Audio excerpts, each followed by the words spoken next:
Yes, yes. Omega Watts in the house. Now let me set the table. Now let me set the table. Invited to the banquet, I'm glad that you could make it. Invited to the banquet, I'm glad that you could make it. These are questions I ask. What's up, table fam? How y'all feeling? Thank you. Y'all don't embarrass me. We got company. That's right. All Don't right? embarrass us, okay? Don't embarrass us. Hey, we are in a series, The Best Advice I Never Got. And when we were talking about who we should have on the roster of guest speakers, very, very high on the list was our executive pastor, Danny Armas. So we are super excited to have him here. But as we were talking about what our people want to know, what our people want to hear about, I think the thing that kept coming to staff's mind was just, I think that you guys have a lot of questions about things that no one really openly talks about on stage. And maybe it's questions that you've never been able to ask anonymously before. Maybe it's questions that no one's really had the courage to answer. Maybe it's a topic that's never been covered. Maybe it's something you need reminding of. And so we want to do that. And so we thought that we would have a fun week where we get to ask Danny Armas anything and everything. And so here's what we're going to do. During tonight, we are actually going to have a QR code up on the screen. I want you guys to pull out your phones, go to your camera app, click on the Safari there, and you're going to be able to ask Danny anything. We have some questions lined up, so maybe you can't think of anything right now, but maybe something he says or a fun fact about him will stir something on. But I think it's so important for us to get wisdom from someone who has had so much more experience than we have, and I think just thinking about how young we are and getting wisdom in those areas as well. But first, I know a lot of you... That doesn't mean you're old, Danny. That doesn't mean you're old. I'm old. But I talked to Danny today. He said no topic is off limits. Is that correct? That's correct. Okay. Anything and everything that you want to know. It could be risky. It could be anything at all.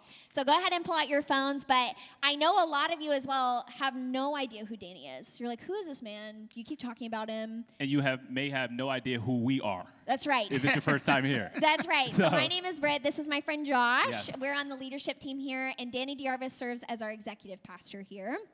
But I wanted to give you guys some fun facts because I think a lot of times when people come speak, it's like what school they went to and all these things. But it's not things we actually want to know about them or fun facts that you may not know. So the first thing you should know about Danny is bilingual. You speak English and what else? Spanish. Give us a little sample. ¿Qué tú quieres que te digo? Yeah. Oh. Spanish speakers? Oh. Yeah. See, Danny was speaking Spanish in the Bienvenidos a mis bodega. amigos que hablan español. Bienvenidos. Yeah. So few people know that Danny speaks Spanish, and it's so funny because the first time I saw Danny speak Spanish, I had no idea, and I was astonished. I was like, where did this come from? A lot of people don't know that.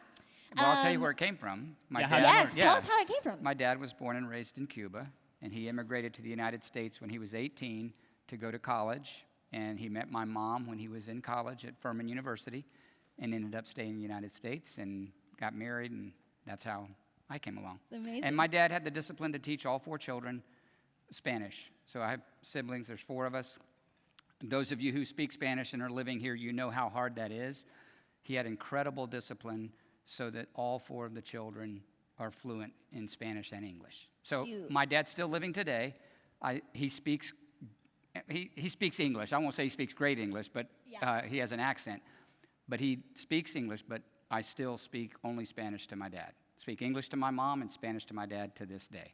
Wow. Yeah. Do any of your kids know Spanish? No, I tried. They do. Like, what level do they know? Do they know like basic? Nothing. No, and they're really mad at me of where I'm at. There's a lot of bitterness. It's a pain point. Yeah, it's a pain point. But I tried. I really tried. And it's every generation you lose a little bit, and it's hard. And yeah, it's hard. You win some, you lose some. I have a lot of admiration for my dad who was able to do it. Yes. Yeah. The second fun fact that I feel like is a common question that you probably don't ever get to answer is how do you do your hair? Yeah, well. I want to know. Look at that I want to know the process. People ask me all the time. It's the goofiest thing. Like, how does your hair stay so still? It never moves. Yes. It never moves. It doesn't ever move. So it's do you do like, it it's like wet out of the shower? It's like porcupine hair. Yeah. It's like, it really is. So my boys, I have 3 sons, ages 30 to 36, and I don't know, maybe 10 or 15 years ago, they like, Dad, you need to do something about your hair. And they introduced me to Murray's pomade. You familiar with Murray's pomade? Hey. Yeah, so it's like magical, man. You put that stuff That's on, right. and it's a grip, man. I love it. And then a little bit of gel, and I'm good. It stays all day. I love it. So, I love it. Murray's pomade. Murray's there you go. pomade. If you want your hair to stay super still, anybody. It Anyone. won't move. I can It tell you will that. not It will move. not move. Be careful. Don't brush against it. It can hurt you. Yeah. Don't touch it. Okay. And then third fun fact, Josh today found a photo on the internet. I found a little photo. A little. Uh-oh. I found a little photo. Easy. The hair was popping too. Go ahead. Let's look at the hair. Do we have the photo? Can we see the photo? Look at that hair. Look at that. Look at that. Yes. Okay, so there is a very special person sitting down. Tell us the story of this photo. So the gentleman sitting down is Dr. Billy Graham. And the beautiful girl next to me there is my wife, Betsy. And that is probably in 1983. And Billy Graham came and did a revival, a crusade here in Central Florida. It was either 83 or 84. 83 is when it was, because it was 83. And Betsy worked for the crusade, and her dad, who was pastor here at the time, was the chairman of the crusade for Central Florida. And the first night that he was here, because we were family, we got the opportunity to meet Dr. Graham, which was a huge honor. And actually, that was the first time I met him. I also met him. He spoke for Brother Jim when he was president of the Southern Baptist Convention, and I had the opportunity to meet him a second time to him. He wouldn't know me, but still the opportunity to meet him. And then you found this picture, Josh, because when he died, the editor of one of the editors or whatever, the Orlando Sentinel, knew me and asked me if I would write something about Dr. Graham. He didn't know I'd ever met him, but he asked me if I would write something. And so I did, and that picture showed up with that article that was in the Sentinel. So that's what you found, and that's how that picture's on there. It was a very cool moment, and he's one of my heroes of the faith who had world influence and still lived in the same house in the mountains of North Carolina where he first started his family before his ministry began. He never moved. He always stayed in the same modest little house in the mountains of North Carolina. An amazing man. That's amazing. Okay, so you guys have submitted your questions. If not, go ahead and submit. But I think you may be asking yourself, what does this matter? And I think what I want to plead to you is that our pastoral leadership at First Orlando, you guys don't get to see it because you come to the table every week, but behind the scenes, every single pastor on our staff loves young adults so much. It is such a honor when they get to come, but also they are constantly asking about you, like stories about you and God change moments and all of these things. And they're so passionate about you that I think we get to see behind the scenes being on staff, but you guys don't really get to see behind the scenes. And so Pastor Danny is so passionate about young adults and college students. And so we just wanted to give him an opportunity to kind of share his heart. Yeah, and Danny, I got to tell you, I am obligated to these people to ask you the hard questions. So go right ahead. That is what I'm going to do tonight. That's fine. Nothing is off limits. Okay.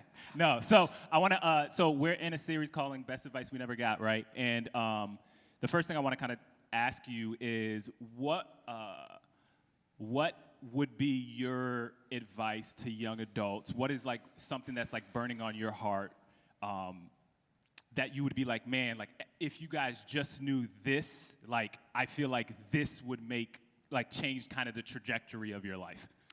So it actually, Josh, it doesn't fall in the category of the best advice I never got. It actually falls in the category of the best advice I ever got. And I don't think the person who was giving me the advice or the challenge was actually realizing what they were challenging me with, but I was very fortunate to be raised in a situation, actually in this church, where a young adult was leading a group of 8th grade boys. A young man was leading a group, and in that session, he challenged us on the whole difference about, back in those days, there was a lot of chatter about the necessity of having a balanced life. You should have a balanced life. That's really important. And people were writing books about balance and how important that is. And this guy named Rick said, I don't think balance is the answer. I don't see balance anywhere. And that's really been a really, like, something that helped define me as an 8th grade boy. Okay, so if balance isn't the answer, what is the answer? And really, the Proverbs that you guys are going through, there's several places where Solomon, who's writing it, he gets, like, really onto this thing, like, you don't just, like, happen to get wisdom. To get wisdom, you have to, like, full on pursue this. It's got to be like your every waking moment and the only thing you're after. That doesn't sound like balance to me. It sounds like obsession to me. And the truth is, the life of following Jesus isn't about balance. It isn't like you got your gym membership, you got your school, you got your family, you got Jesus, that's not the Jesus life. The Jesus life is, we're obsessed with following Jesus. And when I look at a group of young adults like this and think about the mass of influence that's available to you in the years that come, if you could, at this age, begin to obsess about following Jesus, it is like your one and only desire. I love the way Paul said it in Acts 20. He's talking to a group of friends who he's not going to see again in Ephesus. He's seeing them for the last time. And he says he's going to Rome, where he expects that he'll die. And he says this, I count my life of no value or precious to myself, except that I would finish the ministry that God has called me to testify to the gospel and the grace of God. So he's saying, my life isn't worth anything except that it accomplishes what God has for me. And I look at young adults, and, next month I turn 60 years old. I don't feel 60, but I Clap turn it up for 60, that. Clap it right? up for Danny. And yet, I know the brevity of life. I'm on the back half of things. And I look at you and go, wow, the amount of influence that's available to you in the years that you have going forward. If you stop thinking about balance and get obsessed with following Jesus and what he wants you to do, the influence and the change that you can make is just incredible. And if there was a way for me to inspire that in you, it would be the number one thing I would want to do. That's really good, because I think, so what I'm hearing you saying is like counterintuitive to a lot of things that we've heard, right? So I as young adults coming out of college or going into careers, it's just like I'm thinking through career-wise, I want to make sure that's good. I want to make sure my relationships are good. I want to make sure my money's good. I want to make sure my relationship with God and community is good. But like we section these parts off of our lives, right? And we think a successful life is being successful in each one of these arenas. And right. What you're saying is counter to that. It's counter to that. It's one thing. There's only one thing that matters, and that is pursue Jesus with everything in you. Now, the outcome of that, it affects your career. It affects your family. It affects your parenting. It affects your relationships. Wow. It affects your habits. It affects what you do and where you go and everything about you. But your obsession isn't all those other things. Your obsession isn't I got to make money, or I got to be successful, or I got to have the perfect relationship, or I got to have the perfect marriage. That's not what we obsess about. You can obsess about that all you want to. You cannot make it happen. The one thing we can do is obsess about Jesus and following him and say, no matter what, I'm following Jesus. And I'm going to do whatever he tells me to do. And, he only tells us a little bit at a time, And so we got to do today's work today. What is he telling me to do today? And again, when I look at you, the word that comes to mind for me is potential. It's like, wow, this is incredible. This many people who are passionate about Jesus and wanting to follow him. It's just, to me, it's exciting. Like, wow, imagine what can happen. So That's good. That's good. and I'm so grateful that a guy named Rick, again, I don't think he realized the impact he was having on me. But he said it to me as an 8th grader back when the church was downtown, and those words penetrated my heart, and it was like an anchor, and it just pulled me and said, I'll tell you what I'm going to do. I'm going to follow Jesus no matter what. Yeah. And it's just lingered. That's all I can tell you. I still go back to that 8th grade moment. And you said your counselor was a young adult? He was a young adult. Look at the impact that a young adult had in your life in 8th grade. 8th grade. And I think a lot of times we meet with you guys and you're like, man, I don't know what impact I can have as a 20-year-old serving. And there was a young adult that was serving at this church with 8th grade you, and that spurred, and he just said something, and he probably was also a dumb young adult that didn't know what he was doing, and it spurred on this lifelong, constant thinking about that one thing. Right. So never think that you can't have an impact like that, because you can.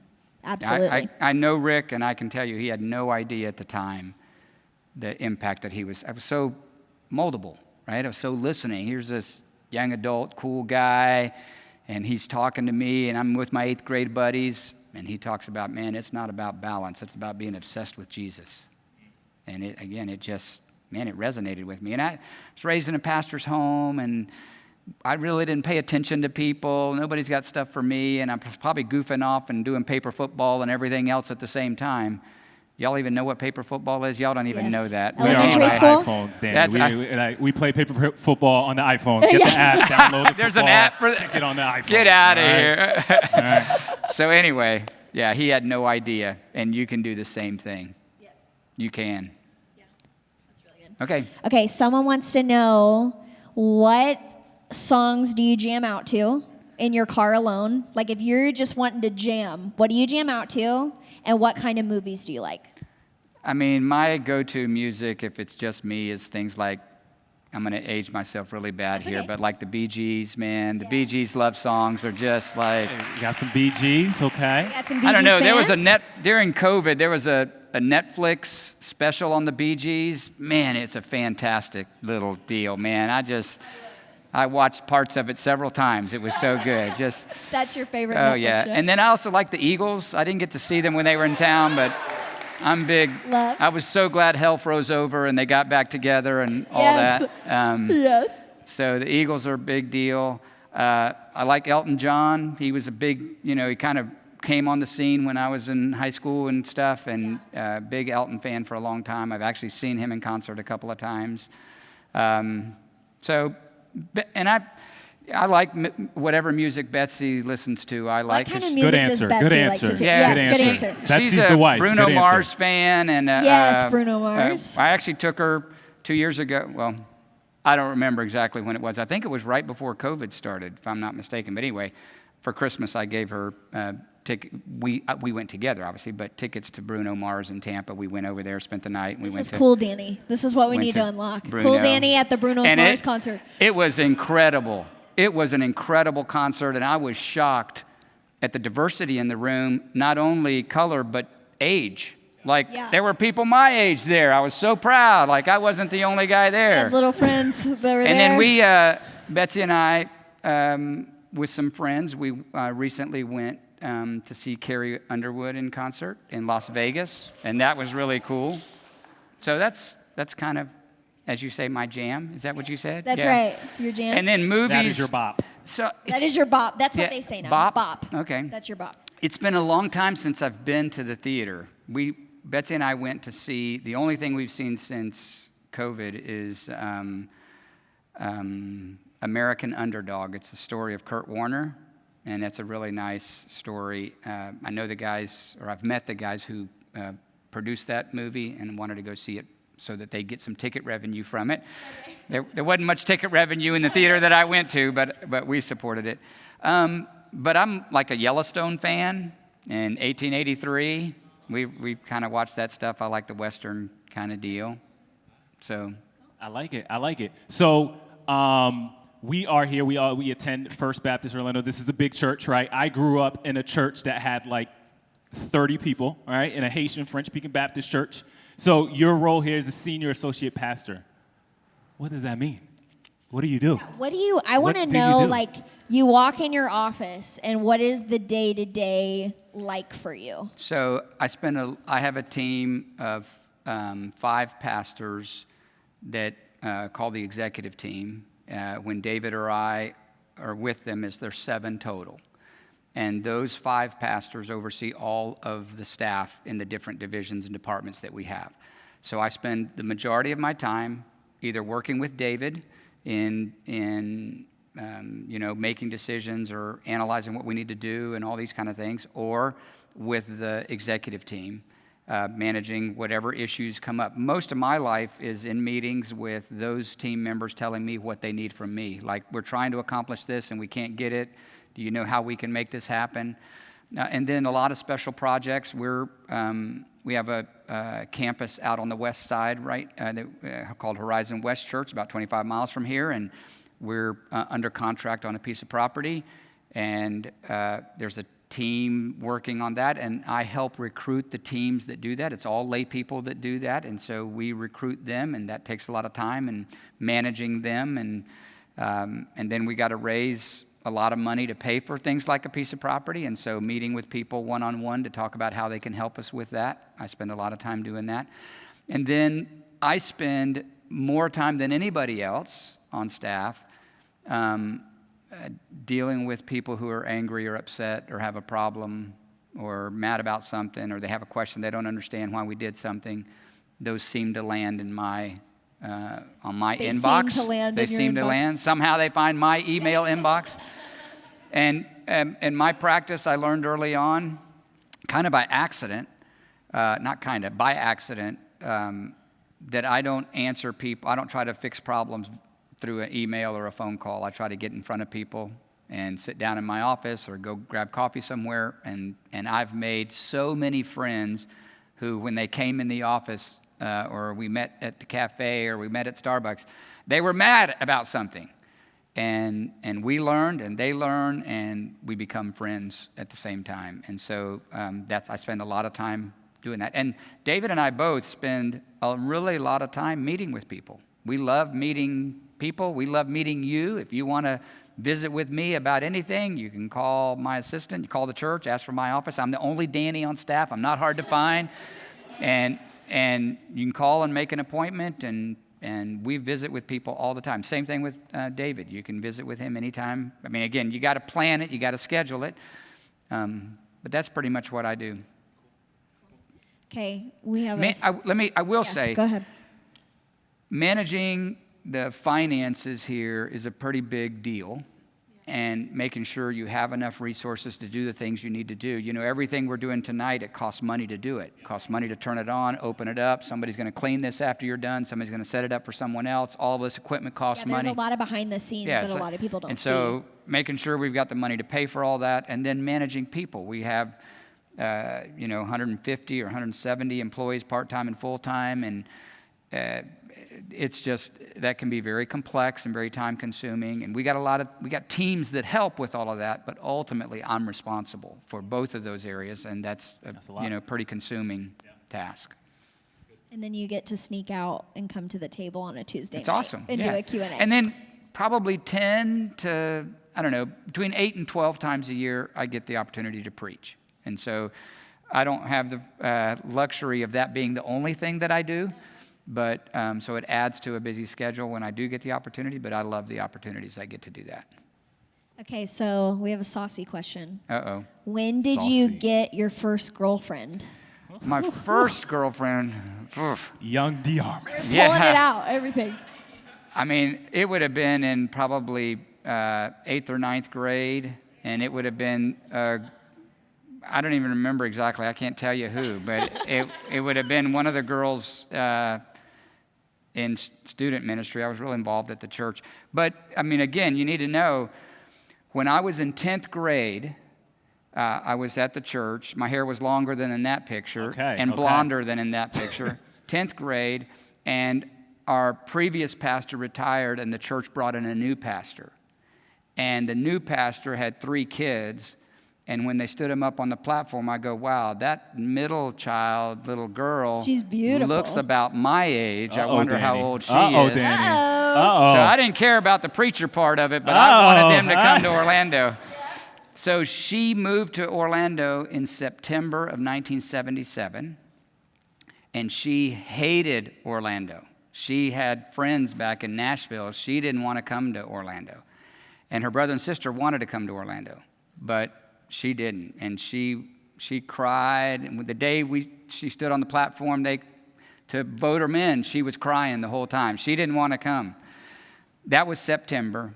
In December, we had our first little outing. We couldn't call it a date because she wasn't old enough to date. And this was in 10th grade? I was in 10th, she was in 9th. Okay. And we became a thing. December 3rd. A thing. A thing. We didn't have Facebook, so you couldn't do it. And there was no There was no relationship There was no status. official or anything like that. But we became a thing, and that was December 3rd, 1977. And so we dated for 6 years. There was a little period there at the end of that she got rebellious and went off on her own way for a little bit. But I got her back. That's what matters. That's right. That's right. Yes, you did. And we got married 7 years later, and there you go. Yeah. So let me ask you a question going off of that. How did you know? Because I think a lot of young adults, we see a lot of y'all dating, getting married, all the things. We've had so many young adult weddings where people have met through the table, like my good friend here, Josh. Right. How did you know that Betsy was the one that you needed to be with for the rest of your life? Well, I mean, there were a lot of factors in it. And I would say it was probably, again, I was young. I was a 10th grader, so I wasn't really thinking about marriage at that point. I was just thinking about who am I going to go out with Friday night, right? And so it was different. But once we hit college age, then everything began to change, and you kind of think more seriously. But Betsy had she just had a way about her, even as a young lady, a young girl, that was, mesmerizing for me. The way she laughed, the way she talked, she was beautiful and fun and happy. To me, it wasn't a hard decision. It's like, man, if I can convince her, are you kidding me? Of course I would marry her. I was just concerned that I wouldn't be able to convince her. Yeah. And my dad kept saying, you'll never convince her to marry you, dude. Yeah. You better hurry up and put a ring on because I don't think she's going to stay. And so, but she did. And I knew quickly that I wanted to be with her all the time. And we just got along. And there were times in there, one of the challenges we had, I was raised in a Spanish culture. My dad was pastoring a Spanish church. I was way more influenced by the Spanish culture than the American culture until I was around Betsy. And, Cuban families do things differently than American families. And so we had some fights about some of that stuff early on, but she's awesome. And I wish she could be here because she would be a lot more entertaining than I am. I can tell you that. She is awesome and fun and spunky. Yeah, and she I is love her. all of that. She's great. She is fantastic. It's a lot of fun and joy for us. She's taking care of 2 of our grandkids tonight. Okay. Yeah. All right. Speaking about babies. And speaking about babies. You see where I'm going? You like that segue? I try to sleep that right in. Ooh, you hear that, Danny? All right, come Speaking on. about babies. So you've counseled a lot of people, right? You've seen a lot of things. You've seen a lot of relationship statuses, couples, different things like that. I think the question I kind of want to ask that somebody's asking is basically, what are the advantages or what are the observations that you've made from like couples that you've seen that maybe waited to have sex in marriage or had sex before marriage, and like what are like the observations that you've kind of seen from like those two paths? That's a good question. Well, I mean, the scars that linger from sexual intimacy outside of marriage, it's just hard to measure the impact that has. Now, it doesn't mean that God can't heal and make whole again, but if you can wait, it's worth it. And I'm proud to say, when Betsy and I got married, we were virgins. And I'm proud to say it. It wasn't easy. I dated the same girl for 7 years, and we were virgins when we got married. And so, but it was a battle, and it was hard, but we did it. And it's worth it. If, some people have already made mistakes, and it's okay, start today. Yeah. God's mercies are new every day, and begin today and be pure from here forward. It'll still be worth it. You'll still have something to offer.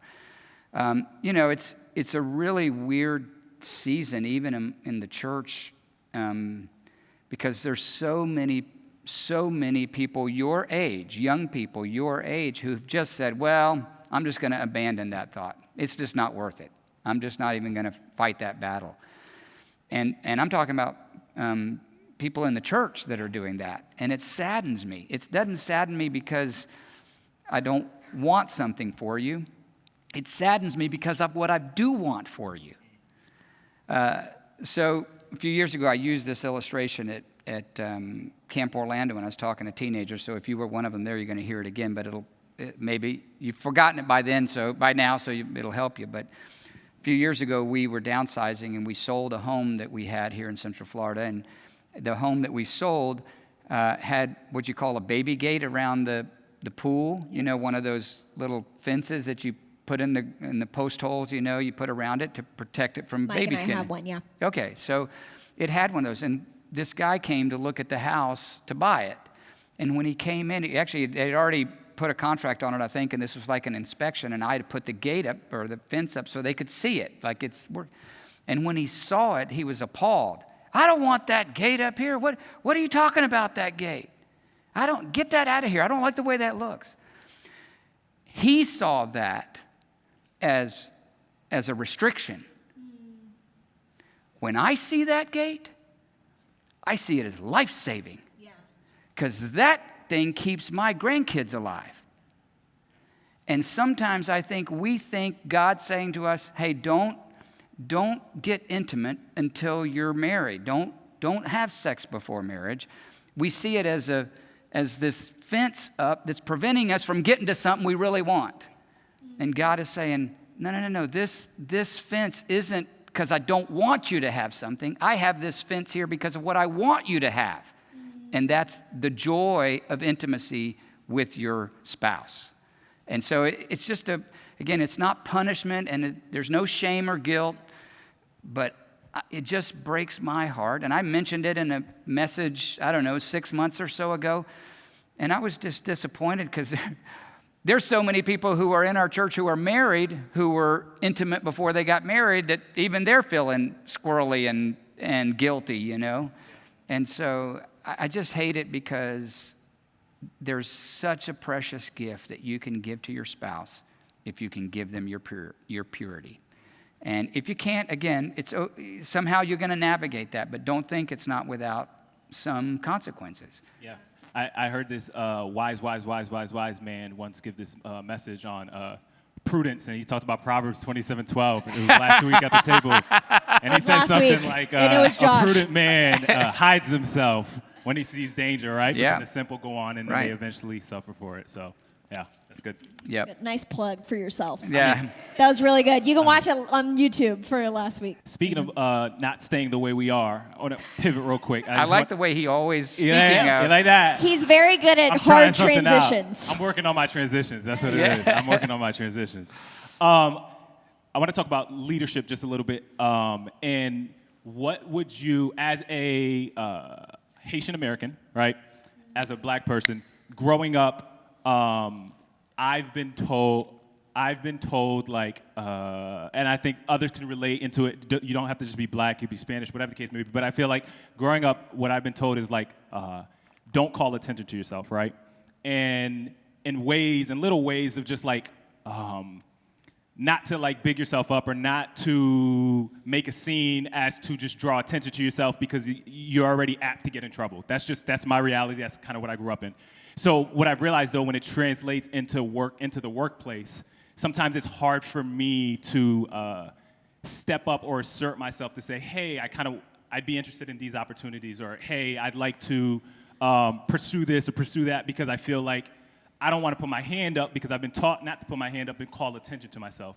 So what would you tell someone that's like, that's kind of navigated that, or is just navigating wanting to grow in a place and leadership and all of that? Like, how do you go about being someone that's in leadership? How would you recommend somebody go about like navigating that? Yeah, it's kind of delicate, Josh, because you know the one of the Proverbs I think says something about, you know, don't go make a seat for yourself at the table and get kicked out. It's better to wait till you're invited to the table, and so you won't be kicked out. So there is an angle of humility that everybody should play to not assume that something is right for you, just to kind of make sure. At the same time, I heard this statistic or this phenomenon in regards to women, but I actually think it applies to all minorities of any kind, especially in the workplace, and that is, if a man and a woman read the same job description for an opportunity, the man will look at it and go, okay, I can do 60% of that, I'll fake my way to the rest of it. A woman will read that job description and she'll be, well, I can do 95% of that, but that's not enough, it's not 100%. Who resonates with that as a woman? Because I do. Yeah, right? Yes. So we men, we just fake our way through the other half. We know we can't do it all, but we go, well, yeah, I can do it all. But I think the same thing happens sometimes with minorities. Can I say one thing? Yeah, sure. I think with minorities, I think the reality is, oh, I can do all those things, but I have to do that at 110%. Right. But yeah, so maybe that's it, but the impact is the same. Yeah. So they don't do it because, well, doing 100% is not enough. I've got to do 100%. Yeah. And he's only got to do 100%, but the other guy can't do 50%, but he says he can. Yeah. And so I think that phenomenon is at play. Some years ago, I read a John Eldredge book that I didn't subscribe to a lot of the things he said, but one of the things that he said, again, resonated with me, put a hook in my soul and brought me into something. And that sometimes it's okay to make the people around you feel uncomfortable with your presence. Be who you are in your skin and make people deal with it. And, you know, there's some times that I want to shy back. I want to be reserved and then you got to go, look, this is who I am. And you just need to deal with it. Now, again, you got to put all of those factors together. And I think one of the things I value the most in people is when they have self-awareness. And the fact that you're stating that about yourself indicates some self-awareness. And that can be one of the most important traits for you to navigate that, because you can be careful to know when can I assert a little bit more and when do I not need to assert a little bit more. The other thing, this advice came from the lady, Katie Cole, that was telling me the statistic about women.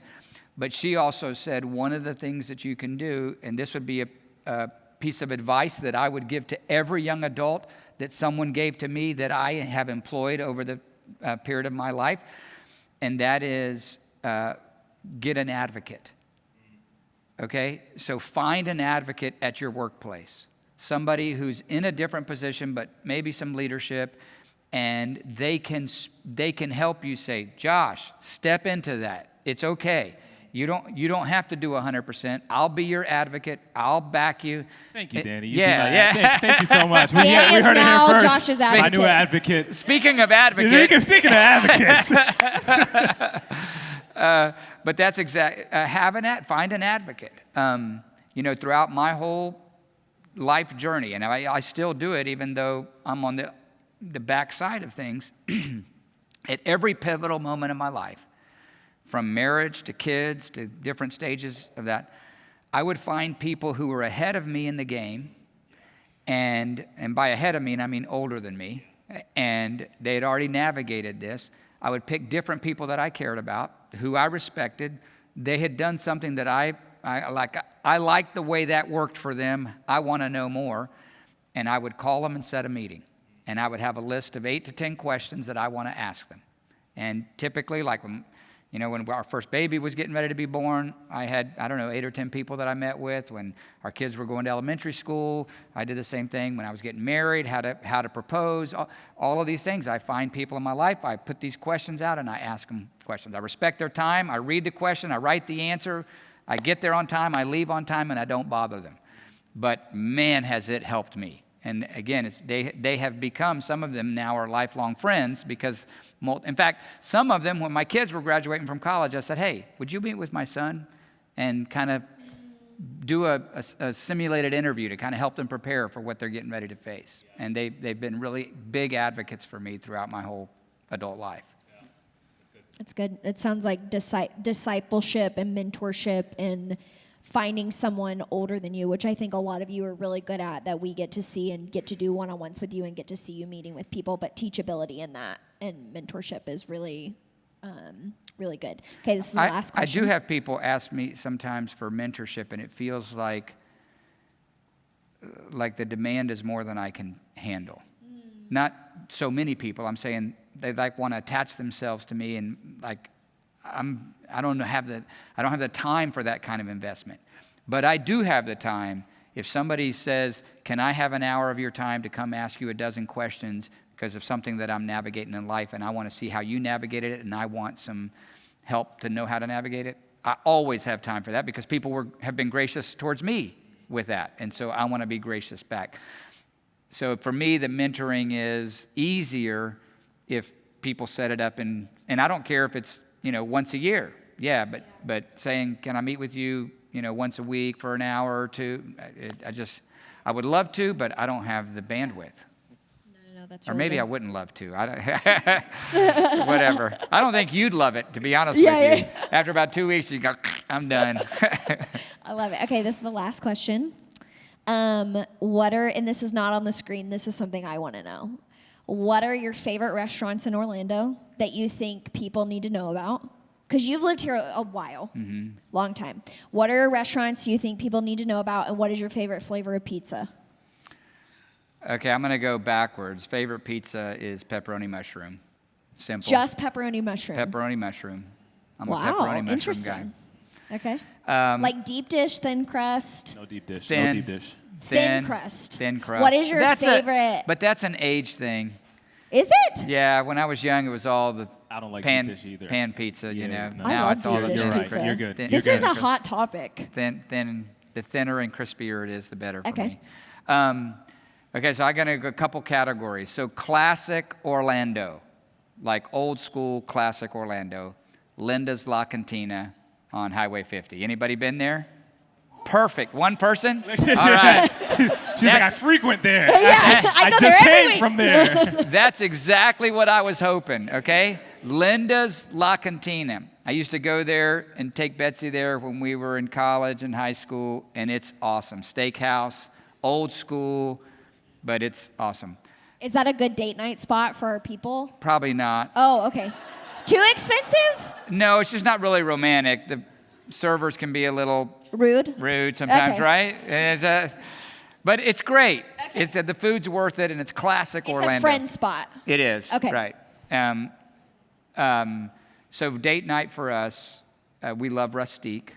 Rustique, a corner of McGuire and Old Winter Garden Road. Yes.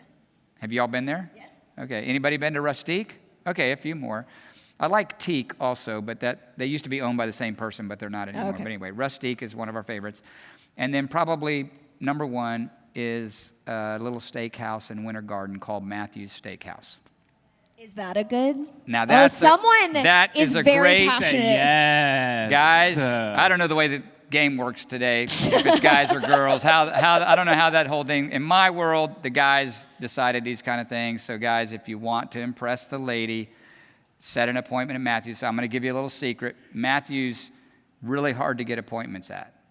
Are you the in for the appointment? I can be the end. Say, hey. Yes! All the men are like, praise the Lord. Danny This is what I came for. Danny D. Armas told me I could get a reservation there. So today, I made a reservation.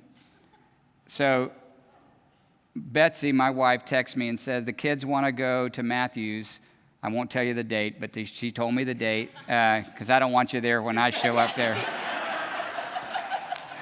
I need none of you, no one I know, to be in that steakhouse. Anyway, she said, can you check and see if we can get in at Matthew's? And so I texted, hey, Matthew, do you have availability for I our... love that. Wait. You have Matthew of Matthew's on speed dial. Yes, I do. So let me read to you the whole Okay, text. sorry. You're Go gonna ahead. be, you're gonna I be, got ahead of myself. you're gonna be more impressed in a minute. Okay, so just hang with okay. me. Hey, Matthew, do you have availability for our family party of 6 adults on April? Oh, excuse me, I didn't do. Woo! It's in April. Ladies and gentlemen, we have an after party on April. Danny DeArmas is paying for all of us at Matthew's Steakhouse. So he says, hey, buddy, absolutely. What time? And then he texts this. I was just thinking about you yesterday. How funny. I was watching a movie with Anna DeArmas. LOL. You know Anna DeArmas, the actress? And then he says, can you bring her with you, please? You're like, I have the in. I said, I wish. I said, 6 people and maybe 7 if I can get to Anna. So he said, perfect. I love that you recommend a restaurant and then you're like, I frequent text Matthew from Matthew's Steakhouse. And just Matthew's awesome. He actually, the restaurant used to be over on McGuire, where the Publix is there. McGuire and Moore, I think is the name of it, and it was next to that. And his dad is the chef. His mom is the pastry lady, I guess. And he's a young adult. And his parents wanted to go back to Germany, and they left, and then he kind of bounced around being a bartender at different places. And after 3 years or so, they came back. And when the parents came back, he opened a restaurant in Winter Garden, right next to Crooked Can over there. And it's awesome. Matthew's Steakhouse, but it's hard to get in. Okay, well, Mike Nelson is sitting right there. So what's going to happen after this is He's you're gonna going to give Mike Nelson the info. Okay. And then It's not cheap, but if you go, you got to get the artichoke appetizer. It's like smoked artichokes. And I'm not a veggie guy, but the artichokes are to die for. Artichoke hearts or whatever, smoked, and man, they're awesome. And then any steak that you like is fantastic. If any of you need Matthew's number, we'll get it from you. Hey, can we give it up for Pastor Danny? This is awesome. So there are a bunch of questions that we didn't get to. I know. It's sad. I feel bad. Maybe we should have you back. I just feel like, I don't know, I want to answer more of your questions. Maybe we should do a podcast. Podcast with Danny. The Table with Danny. There were some really good questions there that I'd love the chance to answer, for real. You can come back anytime. Maybe we'll figure out a way to do that. We'll figure out a way to do that. Well, we have them all in a Word doc in the back. I'll keep the Word doc. We'll do a podcast or a YouTube video, or we'll have you back all the time, or we'll make it happen. That'd be great. Hey, tonight... You guys are awesome. Thank you. Very gracious, and I really appreciate the time with you guys.